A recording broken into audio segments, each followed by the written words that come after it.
Well, hi on this warming up Monday in Adelaide in South Australia. Welcome back to my YouTube channel today. Today I thought I'd talk to you about the period that I went through, as so many people of my age group did, the period I went through when transitioning from doing wedding photography using film only to gradually moving into the digital realm, and just looking at some of the processes I used to use. Other people might have been very different to how I operated, but I'm going to go through a couple of folders of some of the weddings that I did, or a couple of weddings I did back some years ago, just when I was still shooting weddings on film, not far off doing them totally in digital, but offering a digital product as well at the end of the shoot.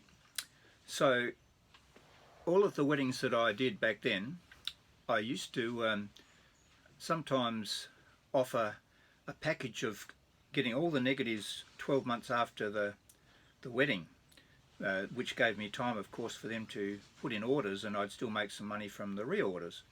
But not everyone always used to take up that offer to take the negatives afterwards. Some people did, and in fact some people have got back to me some years afterwards and said, "Oh, remember you said you'd give us the negatives. Have you still got them, and can I have them?" I said, "Yeah, sure." And I'd arranged for them to get them. So anyway, I'm not quite sure how I'm going to do this. I'll show you a folder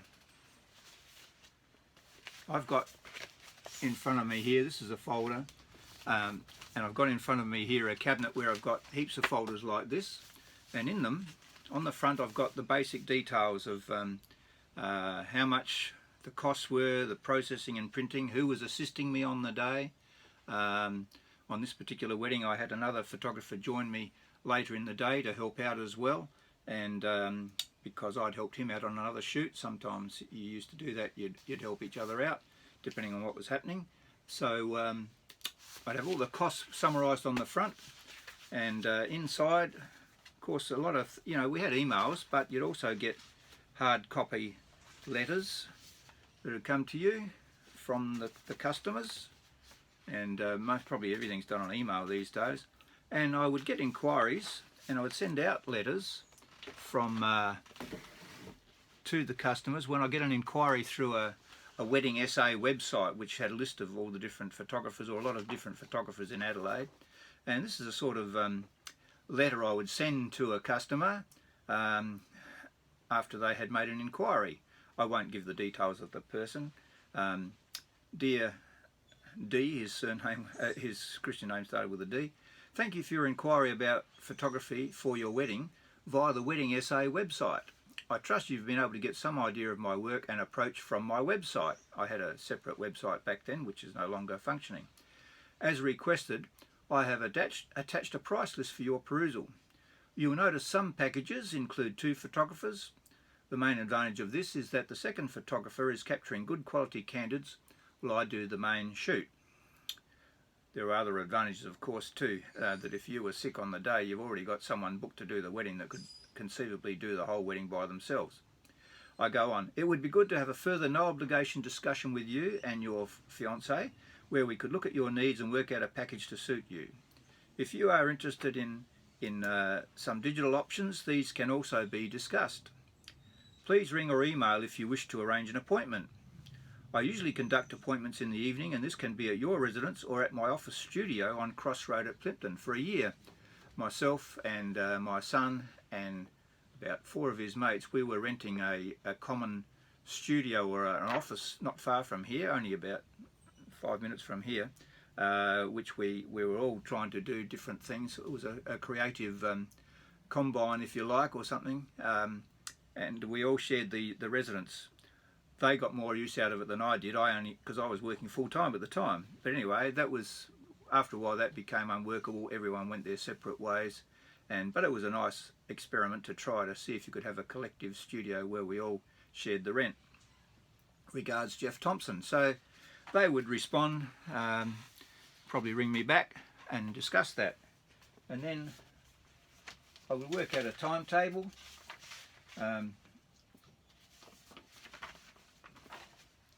Well, that's not the right one, that's a different wedding. I work out a timetable think there's probably one on here somewhere, which I'll put some links on how my timetables look when I on my blog.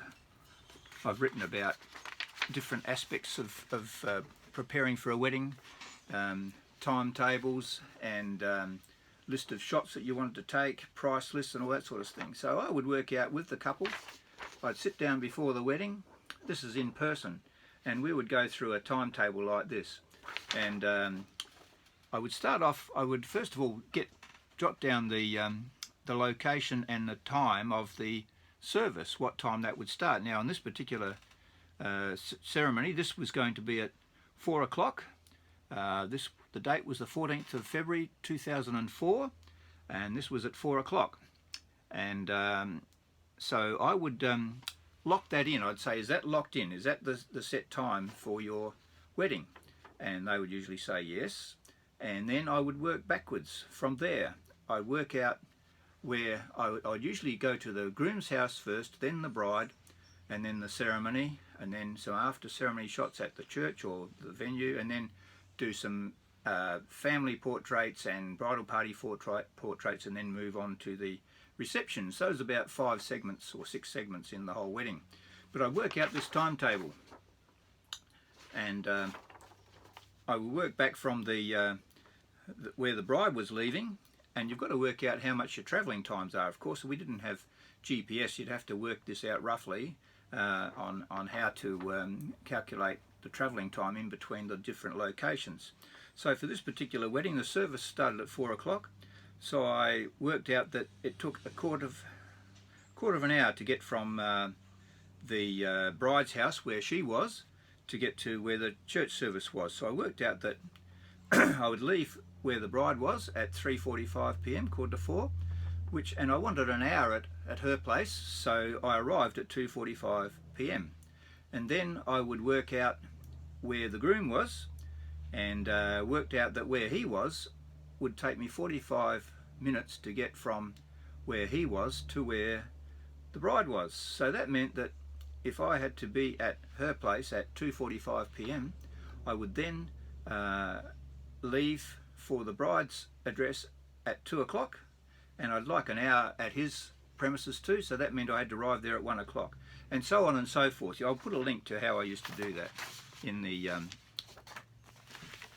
a link on my blogs that I've got all about that stuff. Now, of course, I've got packets of negatives that I've still got from these weddings that have never been collected. What else have we got here? I would put my orders in via a CD. So I'm not sure. I think some of this one might have been shot on film, and some of it was shot on digital cameras. So I would, back in those days, we didn't have so much the USB sticks, but put the orders in. I'd work out the orders. She would have sent in, or the bride would have sent in, a list of orders to me of all the different ones that they wanted, and then I'd send it off to be printed at the lab. Also, for each wedding, I'd keep a copy of their program, of their order of service for the day, and I used to try and do that for all of my weddings. And of course, when I arrived at the church, I'd usually get one of those, so that and ask for one, so that I would know what was actually going to happen during the service and when things were happening, so I could work on that during the service. So yeah, lots of letters. Also, of course, back in those days, you could get the little small prints of the different shots that you could get. This one must have been mainly digital, I think, because these are digital. So these are the black and white contact prints, if you like, or proofs, which are all numbered. You could print your own, of course. So that's one wedding I was dealing with. Cost-wise, I'll give you some idea of how much it was costing me back then. That one, I'll go back to this one over here.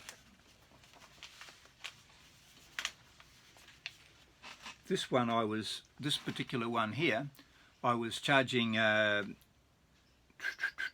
$1,415 for a full package, plus $200 for a CD of their photos afterwards, which they could print themselves, of course.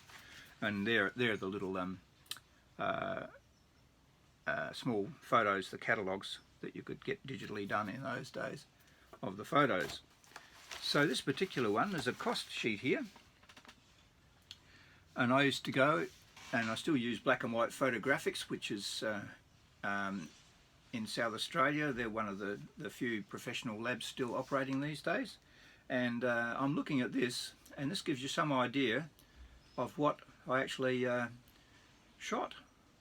In fact, I think I was getting, so this one here, I shot mainly on film, I think.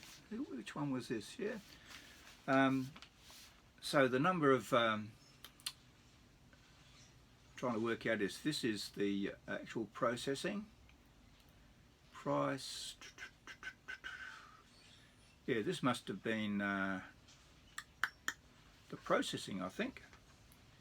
Cost me $614.05. So I had 2 NPH Pro Packs Fuji, which was 400 ASO.